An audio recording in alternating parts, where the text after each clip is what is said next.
அனைவருக்கும் வணக்கம். தெய்வீக பலன்கள் சேனல் சார்பாக தங்களை அன்புடன் வரவேற்கிறோம்.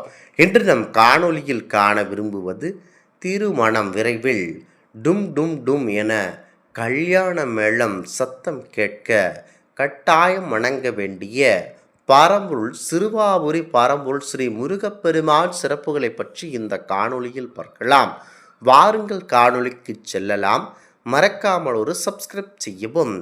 கன்னி பெண்கள், கன்னி மகன்கள் யாராவது திருமணம் ஆக வேண்டும் என்ற எண்ணத்தில் மற்றும் திருமண தடையால் பாதிக்கப்பட்டு கடும் மனவழியை அமைத்து கொண்டிருக்கும் நீங்கள் சிறுவாபுரி பாலசுப்பிரமணிய கோவிலுக்கு வந்து ஒரு முறை நாங்கள் கூறும் இந்த பரிகார முறைகளை செய்து பார்த்தீர்கள் என்றால் விரைவாக, அதாவது 30 நாட்களில் இந்த திருமணம் நடைபெறும் என்பதை நான் இந்த இடத்தில் ஜோதிடராக உறுதியாக கூறுகிறேன்.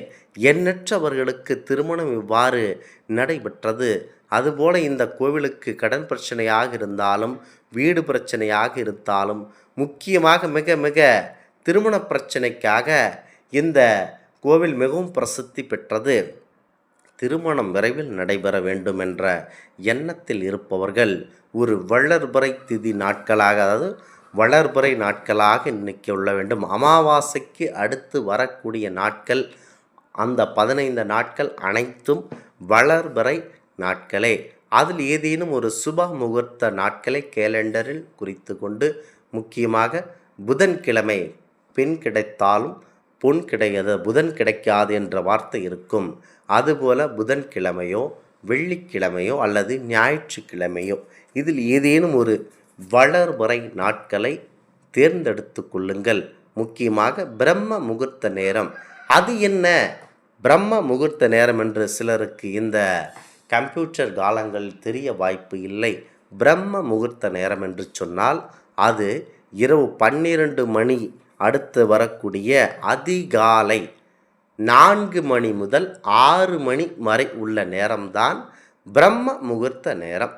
இந்த நேரத்தில் எழுந்து வீட்டில் இருக்கக்கூடிய எப்படி ஒரு திருமணத்திற்கு அந்த வீட்டார் அனைவரும் சுத்தபத்தமாக எழுந்து குளித்து முடித்துவிட்டு அனைவரும் எவ்வாறு அந்த திருமணத்திற்கு நீங்கள் தயாராகுவீர்கள் என்று சொன்னால் அதுபோலவே நீங்கள் தயாராக வேண்டும். முறையாக இந்த பரிகாரத்தை செய்த 30 நாட்களில் உங்கள் திருமகனோ மகளுக்கோ திருமணம் நடைபெற்றுவிடும் என ஜோதிடராகிய நான் கூறுகிறேன். இது உறுதி. முக்கியமாக நீங்கள் என்ன செய்ய வேண்டுமென்றால், அனைவரும் பிரம்ம முகூர்த்தம் முன்பு சொன்னது போல அதிகாலை 4 மணியிலிருந்து 6 மணி உள்ள நேரத்தில் இருந்து சுத்தபத்தமாக குளித்து முடித்துவிட்டு அவர்களுடைய தந்தையோ அல்லது தாய் உறவினர்களோ அனைவரும் புது துணி வாங்கி உடுத்தி கொள்ளலாம். அந்த ஆடை, அதாவது அழுக்கு படிந்த எந்த விதமான ஒரு ஆடையும் அணியக்கூடாது. ஒரு திருமணத்திற்கு எவ்வாறு தயாராக வேண்டுமோ அந்த மாதிரி தயாராகி கொள்ளுங்கள். அடுத்ததாக கட்டுகின்ற, அதாவது நீங்கள் மணமகனாக இருந்தால், அதாவது திருமணமாகாதவனாக இருந்தால் பட்டு வேஷ்டி எவ்வாறு திருமணத்திற்கு எடுத்து உடுத்துவீர்களோ அதுபோல திருமணத்திற்குரிய பட்டு வேஷ்டியை அணிந்து கொள்ளுங்கள். முடிந்தால் பரிவட்டமும் கட்டி கொள்ளலாம். கையில் பூச்செண்டும் எவ்வாறு ஒரு அதாவது ஒரு கல்யாணத்திற்கு அந்த மகன் தயாராகிறானோ அதுபோல் தயாராகி கொள்ளுங்கள். அவ்வளவு அழகாக அந்த பூஜை அறையை சுத்தம் செய்து முருகப்பெருமானை மனதில் நினைத்து கொண்டு, நாளை உன் கோவிலுக்கு வருகிறேன் என நினைத்து கொண்டு, ஒரு புது மாப்பிள்ளை எப்படி தயாராகுவானோ அதுபோல் தயாராகி கொள்ள வேண்டும். பெண்களாக இருந்தால் முக்கியமாக சேலை கட்டி கொண்டு கிழக்கு நோக்கி வணங்க வேண்டும். முக்கியமாக நீங்கள் குளித்து விட்டு உள்ளே வரும் பொழுது, பூஜைக்காக உள்ளே வரும்போது வலது காலை எடுத்து வைத்து விட்டு வந்து பூஜை அறைக்கு வர வேண்டும். பூஜை அறை இல்லாதவர்கள் வீட்டின் மையப்பகுதியான ஹால் போன்ற இடங்களிலோ நீங்கள் இந்த பூஜையை தாராளமாக செய்து கொள்ளலாம். அப்புறம் என்ன செய்ய வேண்டுமென்றால், உங்களுக்கு முக்கியமாக திருமண வரத்தை ஏற்படுத்தி முருகப்பெருமானிடம் போய் அந்த திருமண வரத்தை வாங்கி கொண்டு வருபவர் உங்களுடைய குலதெய்வம். உங்களுடைய குலதெய்வத்தை வணங்கிவிட்டு அந்த குலதெய்வத்திற்கு எவ்வாறு அருள் கிடைக்கும் என்றால், உங்களுடைய முன்னோர்களை நீங்கள் வணங்க வேண்டும். முன்னோர்களை வணங்க வேண்டும். இதற்கெல்லாம், இந்த பூஜைக்கெல்லாம் முதலில் என்ன செய்ய வேண்டும் என்றால், நம்முடைய கடவுள்களில் முதன்மையானவர் அதிலும் முதல் பங்கு வகிப்பவர் கணபதி. அதாவது பிள்ளையாரை மனதில் நினைத்து கொண்டு அந்த திருமகனோ மகளோ அழகாக மஞ்சள் பிள்ளையாரை உள்ளங்கையில் அவர் கையாலேயே பிடிக்க வேண்டும். அடுத்ததாக அவர்கள் வீட்டில் தாய் இருந்தால் அந்த அருகம்புல்லை பிள்ளையாருக்கு சாத்த வேண்டும்.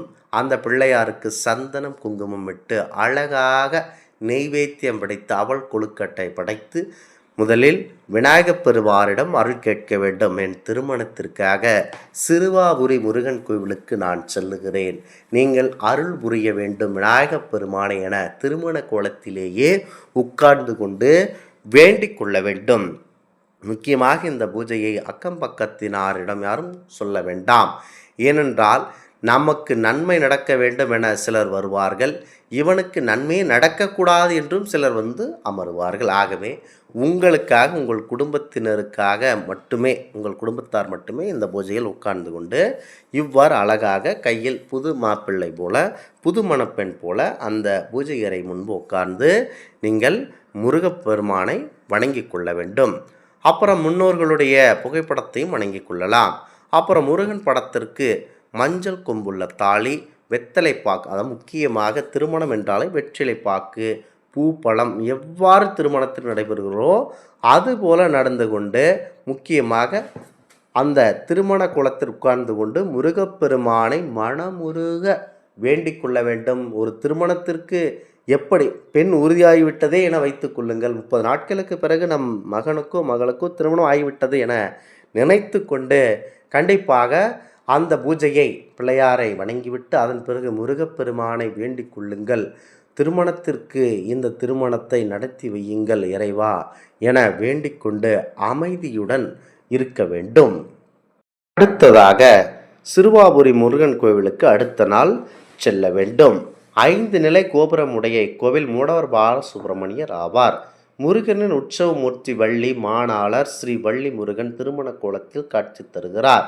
தல விருட்சம் மகிழ மரம்.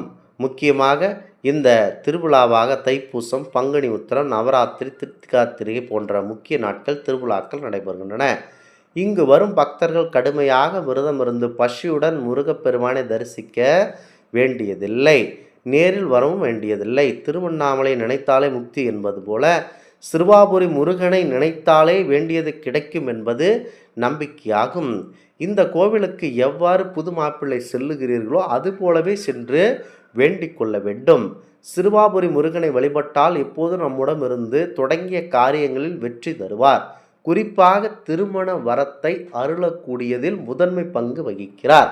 அந்த வகையில் முருகனுக்கு உகந்த செவ்வாய்க்கிழமையான அன்று நீங்கள் வழிபட வேண்டும். முக்கியமாக நிலம், வீடு, மனை, திருமணம், பூமி சார்ந்த எந்த விஷயமாக இருந்தாலும் இங்கு வந்து முருகப்பெருமானை மனமுருகி சென்றால் உடனே அவர்களுக்கு அது நடைபெறும். திருமணமாகாதவர்கள் உடனடியாக நாங்கள் கூறியவாறு திருமண கோலத்தில் வந்து இந்த முருகப்பெருமானை வழிபட்டீர்கள் என்றால் 30 நாட்களில் திருமணம் நடைபெறும். வீடு அமைவது நிச்சயமான உண்மை. நிலம், வீடு சம்பந்தமான பிரச்சனைகள் தீர சிறுவாபுரி முருகனை ஞாயிற்றுக்கிழமையில் வந்து வழிபாடு செய்ய வேண்டும். அதே போல முக்கியமாக திருமண தடை, திருமணம் நடக்க, காதல் கைகூட, வேலையில் பிரச்சனை, புதிய வேலை கிடைக்க முக்கியமாக செவ்வாய்க்கிழமைகளில் சிறுவாபுரி முருகனை வந்து முருகப்பெருமானை வழிபாடு செய்ய வேண்டும். தொடர்ந்து 6 செவ்வாய்க்கிழமையில் வந்து முருகப்பெருமானை வழிபட்டால் கேட்டது கிடைக்கும் என்பது அசைக்க முடியாத நம்பிக்கையாக உள்ளது. திருமண பிரச்சனையாக இருந்தால் திருமண கோலத்தில் இருந்தருளி நீங்கள் உடனே முருகப்பெருமானை வழிபட வேண்டும். ஜாதகத்தில் செவ்வாய், சனி இணைய உள்ளவர்கள் இங்கு வந்து கொண்டைக்கடலை வைத்து நெய்வேத்தியம் செய்தால் நற்பலன்கள் பலவற்றை அனுபவிக்கலாம் என ஜோதிட சாஸ்திரம் கண்டிப்பாக கூறுகிறது. இந்த கோவில் நடை திறந்திருக்கும் நேரம் காலை 7 மணி முதல் பிற்பகல் 12 மணி வரை, மாலை 5 மணி முதல் இரவு 7 மணி வரை. செவ்வாய்க்கிழமைகள் அதிகாலை 4 மணியில் நடை திறக்கப்படுகிறது.